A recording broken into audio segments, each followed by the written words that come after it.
Good evening, Citizen Weekend Sports begins right now, and the National Rugby 15s team handed Portugal a rude welcome in their international rugby test match, beating European side by 41 points to 15 in a dominant display at the Kenya Rugby Union grounds in Nairobi. Kenya led by 17 points to 10 at the break and completely outclassed their opponents in the second half to snatch the victory.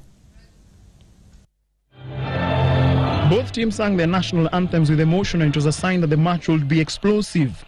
Kenya snatched the lead after 8 minutes when Darwin Mukitsa scored the hosts' first try.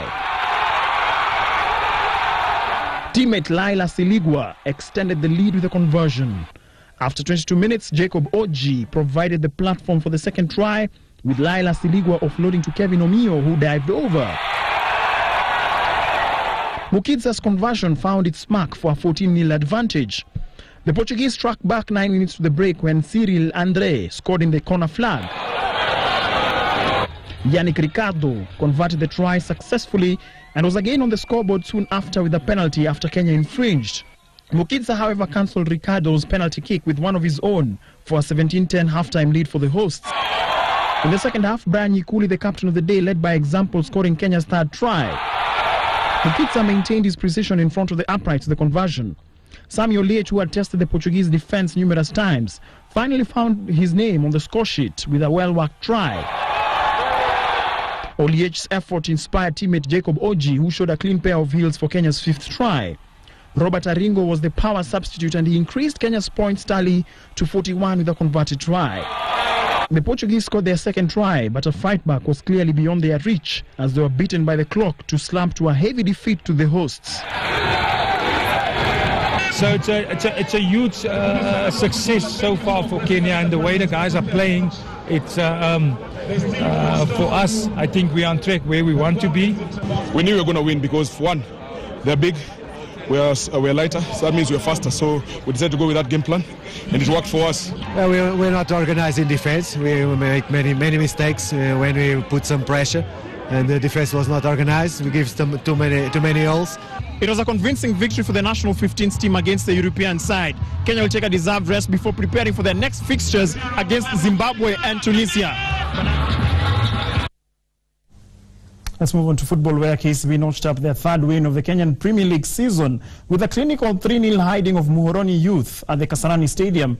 In the later kickoff at the same venue, Tusker FC handed Sony Sugar a bitter loss, with Jesse Were and Lloyd Wahome finding the back of the net with the two winning goals. Nairobi City Stars and Nakuru All-Stars drew 1-1, with Chemelil Sugar failing to score against Western Steamer in a frustrating goalless draw. Approaching from the left as well, a little touch on that one would have gone in that direction, and the defenders will wonder why the war has caught the foul. There is a chance for a shot, and the defenders just not clearing an easy ball. The ones who are controlling this the way it goes. Tiongera with a shot, and another one. The danger in our area. Here is the header, and it's in the net. Categorical. Then picked up by Sony. That's Adira. And Jana Zadira gifts away the easiest goal.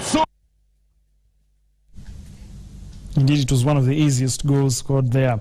Let's take a look at athletics, and Kenyan athletes found the going tough for the Stockholm Marathon in Sweden as they failed to finish first in both the men's and women's races. Eunice Jeptor got a consolation for Kenya as she finished second behind Swedish and eventual winner Isabella Andersson.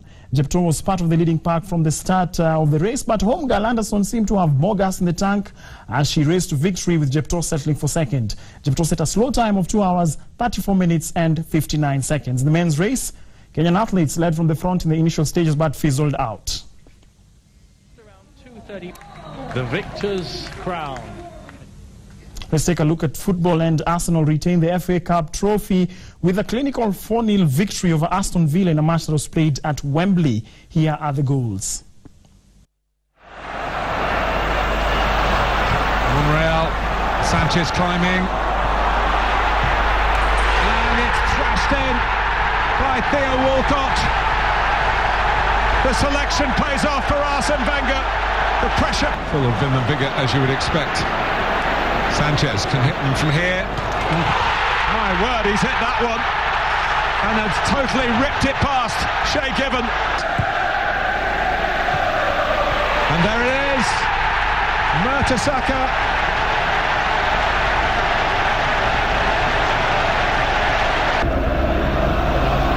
Went in for Giroud here.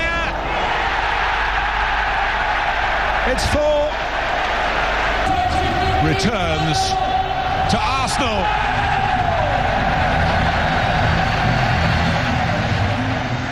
Well, that is their 12th FA Cup victory. FIFA President Sepp Blatter believes he will not be arrested despite several FIFA officials, including his Vice President Jeffrey Webb, being arrested 2 days ago in a corruption swoop.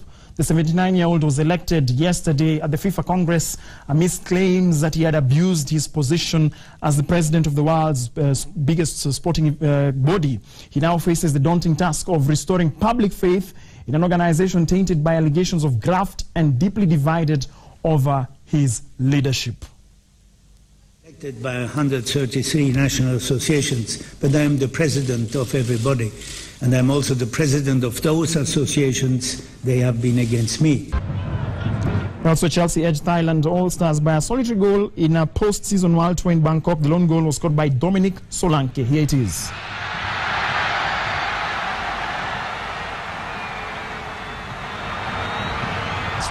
And finally, in Super Rugby action, the Highlanders completely obliterated the Chiefs by 36 points to 9 in a one-sided match that was played at Invercargill in New Zealand.